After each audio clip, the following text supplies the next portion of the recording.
So we have a bad battery on this BMW. So what we're going to be using today, people, is this Thinkcar Thinktool 391. And what we'll be doing is we'll be programming the new battery.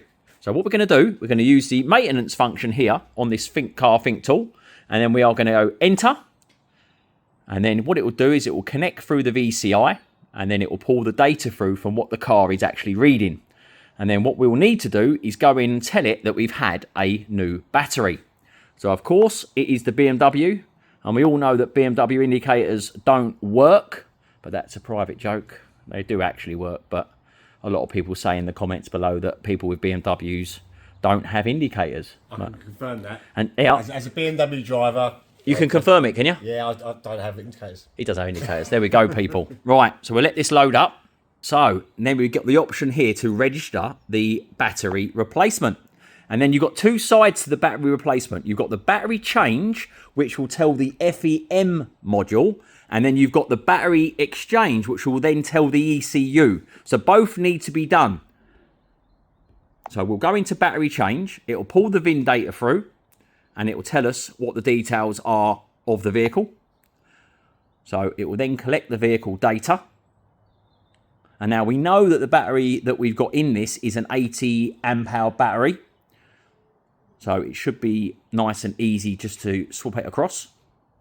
And there we go. So it's telling us at the moment we have an 80 amp hour AGM battery registered already. So we will continue on that option.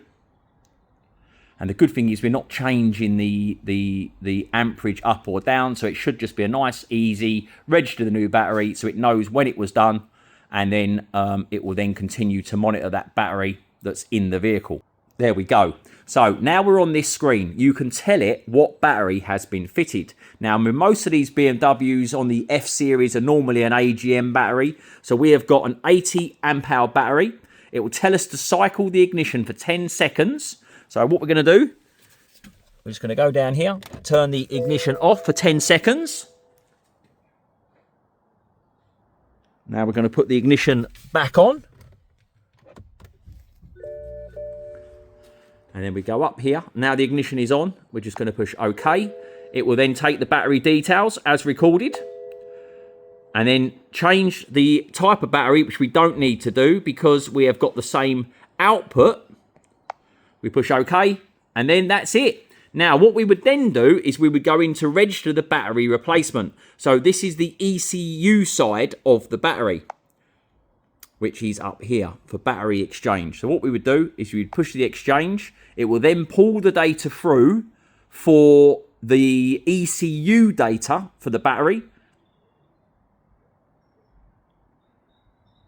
There we go. And then what we're going to do, it will give you the options for the odometer reading the last time the battery was changed, and then we can register the new battery and then end the function. So what we're going to do, we're going to register the new battery, which is F2, and then what we're going to do, because it's the same capacity, we're going to push F1. But if you were putting it in for a 90 amp hour or a 70 amp hour battery, which I wouldn't do, you would choose the F2 version. And then if you were changing it from an AGM or an EFB down to a lead acid, you would use option 3. So what we're going to do in this, because we've got the same battery, we're going to go F1.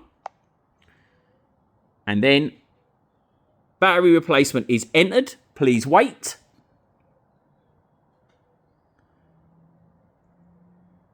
And there we go. A successful battery program. And it will tell you on here, so you know it's been recorded with the last time the battery was replaced. So you can see on here when it was done.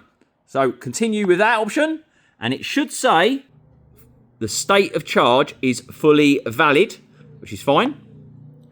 And there we go. The next step, time and date to be entered, which happens on everything BMW. Time and date needs to be done. And as you can see here, time and date, continue. There we go. So the service function is finished. And then if we come back out of here, we're going to get to see our lovely monkey, gorilla, whatever you want to call him. Another Thinkcar video done, Dan. And we're really enjoying this diagnostic machine because it has really done everything that we've asked it to do, Dan, hasn't it? Pretty much. Well, let's see if we can find something it can't do.